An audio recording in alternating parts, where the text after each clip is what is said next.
Hello viewers, எல்லோரும் எப்படி இருக்கீங்க? நல்லா இருக்கீங்கன்னு நினைக்கிறேன். எனக்கு நிறைய கமெண்ட்ஸ் வந்துருந்தது. 1 இயர் வரைக்கும் யூஸ் பண்ணேன், எந்த சேஞ்சஸும் இல்லை. அப்புறம் இப்போ யூஸ் பண்ணணும்னு சொல்கிறீங்களா, பண்ண வேணாம்னு சொல்கிறீங்களா அப்படின்னு கேட்டிருந்தாங்க. இதோட செகண்ட் ரிவ்யூ வீடியோவில் ஃப்ரெண்ட்ஸ், இதில் பார்த்தீங்கன்னா இந்த இன்க்ரீடியன்ட்ஸ் போட்டிருக்காங்க பார்த்தீங்களா, இது இல்லாமல் அண்ட் ஃபியூ சீக்ரெட் இன்க்ரீடியன்ட்ஸ் அப்படின்னு சொல்லிட்டு சொல்லுவாங்க அவங்களோட வீடியோஸில் பார்த்தீங்கன்னா தெரியும். அதனால் இந்த எல்லா இன்க்ரீடியன்ட்ஸுமே நம்ம ஹேருக்கு யூஸ் பண்ணியிருக்கவே மாட்டோம். ஓகேங்களா? இது வந்து முருங்கை இலை, இது செம்பருத்தி, மற்றதெல்லாம் எனக்கு தெரில சத்தியமாக என்னென்னே. இது கோகோனட் ஆயில்னு நினைக்கிறேன். ஓகேங்களா? அதனால் இப்போ இது எல்லாமே நம்ம ஹேருக்கு யூஸ் பண்ணியிருக்க மாட்டோம். ஏதோ 1-2 தான் யூஸ் பண்ணியிருப்போம். அப்புறம் கோகோனட் ஆயில் வந்து அலர்ஜிக்கே இல்லை அது. ஓகேங்களா? அதனால் நீங்கள் கோகோனட் ஆயில் யூஸ் பண்ணால் உங்கள் ஹேருக்கு எதுவுமே ஆகாது தான். இது போட்டால் ஹேர் இல்லாதவங்களுக்கும் ஹேர் வரும் அப்படியெல்லாம் சொல்லவும் முடியாது. என்ன ரீசன் அப்படின்னு கேட்டிங்கன்னா, இதில் இருக்கிற இன்க்ரீடியன்ட்ஸ் வந்து ஹேர் க்ரோத்தை ப்ரொமோட் பண்ணும். அதாவது ஆல்ரெடி ஹேர் இருந்து ஹேர் லாஸ் ஆனவங்களுக்கு ஹேர் ப்ரொமோட் பண்ணும்.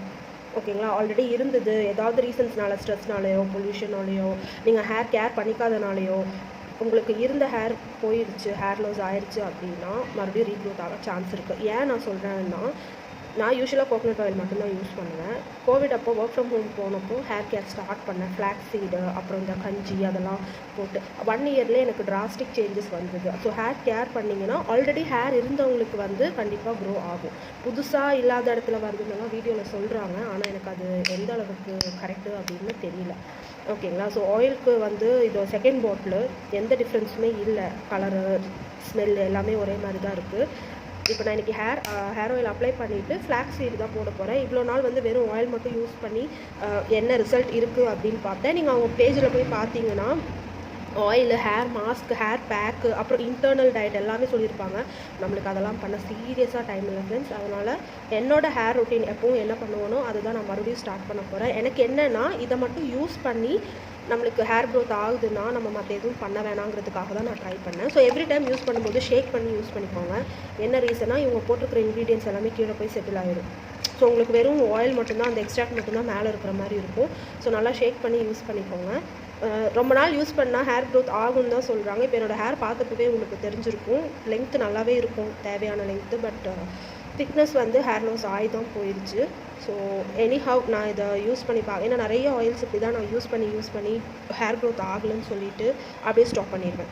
ஹேர் லாஸ் ஆனதோடவே அப்படியே நின்றுடும். அப்புறம் மறுபடியும் கோகோனட் ஆயிலுக்கு மாறிடுவேன். ஸோ அந்த தப்பு இங்கே பண்ண வேணாம், ஒரு ட்ரை பண்ணி பார்க்கலாம் அப்படின்னு சொல்லி தான் நான் அதை ட்ரை பண்ணிகிட்ருக்கேன். என்னோடய சேனல் சப்ஸ்கிரைப் பண்ணிக்கோங்க, ஃபாலோ பண்ணிக்கோங்க. கண்டிப்பாக இது ரிலேட்டடான ஜென்யூன் ஃபீட்பேக் உங்களுக்கு நான் ஷேர் பண்ணுவேன். ஷுவராக ஜென்யூன் ஃபீட்பேக் மட்டும்தான் ஷேர் பண்ணுவேன். பார்ப்போம் ஃப்ரெண்ட்ஸ். ஆனால் இப்போ வந்து இன்னையிலேருந்து நான் எகெயின் ஸ்டார்ட் பண்ணியிருக்கேன் என்னோடய ஹேர் ரொட்டீனும் இது கூட. ஏன்னா இவ்வளோ நாள் க்ரே ஹேர் இருக்கனால ஹென்னா மட்டும்தான் போட்டுட்ருந்தேன். அதுவும் monthly once R twice based on time availability அது மட்டும் தான் பண்ணிகிட்டு இருந்தேன். பட் இன்னையிலேருந்து வீக்லி ஒன்ஸ் என்னோடய ஹேர் பேக் ரொட்டீன், அதாவது நான் போடுறது ஃப்ளாக்ஸ் சீடு, வெந்தயம், அப்புறம் கஞ்சி தான். பட் இன்றைக்கி வந்து ஃப்ளாக்ஸ் சீடு மட்டும்தான் இருக்குது, அதை மட்டும்தான் போட போகிறேன். உங்களுக்கு அதோட ரெசிபி வீடியோ ஷேர் பண்ணுறேன், நான் என்ன மாதிரி போடுறேன் அப்படின்றது. அப்புறம் இதை யூஸ் பண்ணலாமா வேணாமான்னு கேட்டிருந்தாங்க செகண்ட் ரிவ்யூவில். யூஸ் பண்ணலாமா வேணாமா அப்படின்னு நான் வந்து இப்போ நான் என்ன சொல்வேன்னா, இதில் இவ்வளோ இன்க்ரீடியன்ட்ஸ் இருக்கனால நீங்கள் ஃபஸ்ட்டு யூசேஜ்லேயே 1 வீக்லேயே உங்களுக்கு ரொம்ப ஹேர் லாஸ் ஆகுது அப்படின்னா கண்டிப்பாக ஸ்டாப் பண்ணிடுங்க. ஏன்னா அது வந்து இந்த இன்க்ரீடியன்ட்ஸில் ஏதோ உங்களுக்கு செட் ஆகலைன்னு தான் அர்த்தம்.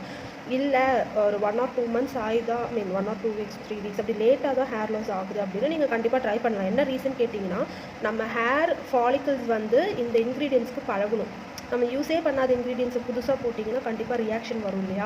ஸோ இப்போ ஸ்கின்னுக்குலாம் பார்த்தீங்கன்னா பேட்ச் டெஸ்ட்டுன்னு சொல்லுவாங்க. அதே மாதிரி தான் ஹேருக்கும். ஹேருக்கு வந்து நம்ம பேட்ச் டெஸ்ட் மாதிரி பண்ண முடியாது. ஸோ யூஸ் பண்ணி உங்களுக்கு பயங்கரமாக கொட்டுது, முடி கொட்டுது அப்படின்னா நீங்கள் ஸ்டாப் பண்ணிடுங்க.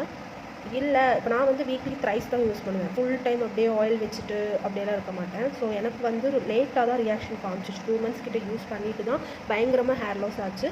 ஸோ நீங்கள் உங்களுக்கு யூஸ் பண்ணிவிட்டு 1 வீக்லேயே பயங்கரமாக ஹேர் லாஸ் ஆகுது அப்படின்னா நீங்கள் அதை ஸ்டாப் பண்ணுறது தான் நல்லது. அப்படி இல்லை கொஞ்சம் கொஞ்சமாக ஆகுதுன்னா உங்கள் ஹேர் வந்து அதுக்கு பழகுதுன்னு அர்த்தம். ஸோ பார்த்துட்டு நீங்கள் யூஸ் பண்ணிக்கோங்க. முன்னாடியே ரொம்ப ஹேர் லாஸ் ஆகுதுன்னா கண்டிப்பாக ஸ்டாப் பண்ணிடுங்க.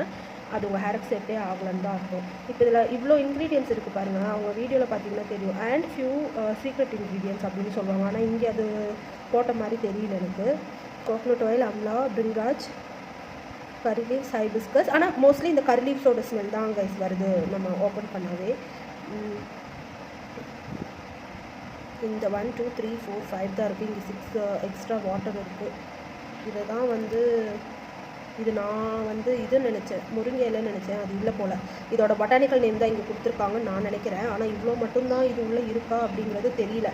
ஏன்னா ஹைபிஸ்கஸ்க்கோ கரி லீவ்ஸ்க்கோ பிரிங்கராஜ்க்கோ அம்லாக்கோ வந்து ஹேர் லாஸ் ஆக சான்ஸ் இல்லை. ஆனால் தெரில ஃப்ரெண்ட்ஸ், அவங்க ஒரு வீடியோவில் சொல்லியிருந்தாங்க சீக்ரெட் இன்க்ரீடியன்ட்னு சொல்லிட்டு. அது என்ன இன்க்ரீடியன்ட்னு நம்மளுக்கு தெரியல. யூஸ் பண்ணி பார்க்கலாம். ஆனால் நிறையா ரிவ்யூஸ் இருக்குது. நான் நிறையா ரிவ்யூஸ் பார்த்து தான் இவங்களுக்கு யூஸ் பண்ணவே ஸ்டார்ட் பண்ணேன். இனி இவங்களோட இன்டேக்கு ஹேர் மாஸ்க்கு எல்லாமே யூஸ் பண்ணால் தான் ஹேர் க்ரோத் ஆகுமா அப்படிங்கிறது எனக்கு தெரியல. அவங்க அதையும் சேல் பண்ணாங்கன்னா நல்லாயிருக்கும்னு நினைக்கிறேன். நீங்கள் என்ன நினைக்கிறீங்கன்னு சொல்லுங்கள்.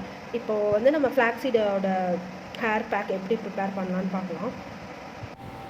நான் தண்ணி எடுத்திருக்கேன். தண்ணி உங்கள் தேவையான அளவுக்கு உங்கள் ஹெட் அளவுக்கு பாயில் பண்ணிவிட்டு, இது வந்து கடையில் வாங்கின ஃப்ளாக்ஸ் சீடு தான். எக்ஸ்பைரி டேட்டெல்லாம் பார்த்து வாங்கிக்கோங்க. இது எவ்வளோ நாளைக்கு யூஸ் ஆகும் அப்படிங்கிறது தெரியல. இது நான் ஒரு 1 வீக் ஆயிடுச்சு நான் இந்த வீடியோ எடுத்து. நல்லா வாட்டர் பாயில் ஆனதும் ஃப்ளாக்ஸ் சீட் கட் பண்ணி போட்டுருங்க. எந்த அளவு வேணுமோ, ஏன்னா அது வந்து ஜெல் மாதிரி வரும். ஸோ உங்களுக்கு சீக்கிரமாக ஜெல் ஆகணுன்னா நீங்கள் நிறையா போடுறது தான் நல்லது. சீக்கிரமாக ஜெல்லாகி வந்துடும். அந்த ஒரு கன்சிஸ்டன்சி பார்த்துக்கோங்க. தண்ணி இல்லாமல் கொஞ்சம் ஒட்டுற மாதிரி ஜெல் மாதிரி வரணும். அந்த இது வந்ததும், ஏன்னா இதை நம்ம ஃபில்ட்ரு பண்ணணும். இப்படியே தலையில் போட்டிங்க அப்படின்னா அது ட்ரை ஆகி நம்ம இந்த சீடு இருக்குது இல்லையா, அதை ரிமூவ் பண்ணுறதுக்கே உங்களுக்கு ஒரு டைம் ஆயிரும்.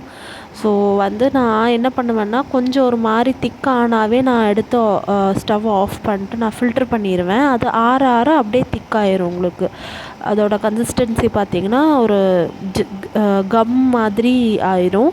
இப்போ பாருங்கள், ஃபில்ட்ரு பண்ணுறேன். இது வந்து நான் இதுக்கு மட்டும், இப்போ நான் வந்து ஹென்னா பேக் போடுவேன். அது டீ டிகாக்ஷன் எடுத்து தான் போடுவேன். அந்த ரெசிபி வேணும்னா கமெண்ட் பண்ணுங்கள், நான் ஷேர் பண்ணுறேன். டீ டிகாக்ஷன் எடுத்து தான் போடுவேன். அதுக்கும் இந்த ஃப்ளாக்ஸ் சீடு, இப்போ வெந்தயம் அரைக்கிறேன் இல்லை பொடி அது சலிக்கணும், அதுக்கெல்லாம் தான் நான் இந்த ஃபில்ட்ரு வந்து யூஸ் பண்ணுவேன். வேறு எதுவுமே டீ போடவோ வேறு எதுவும் ஜூஸ் இது பண்ணுறதுக்கெலாம் நான் எடுக்க மாட்டேன். ஸோ அந்த மாதிரி தனியாக ஒரு ஃபில்ட்ரு வச்சுக்கோங்க. இப்போ இதை அப்படியே நீங்கள் மிக்ஸ் பண்ணிக்கிட்டே இருந்தீங்கன்னா அப்படியே அந்த எசன்ஸ் இறங்கிட்டே இருக்கும் கீழே. அது ஆறும்போது உங்களுக்கு திக்காயிரும், தலையில் தேய்க்கிற அளவு கன்சிஸ்டன்சி ஆயிரும். ஸோ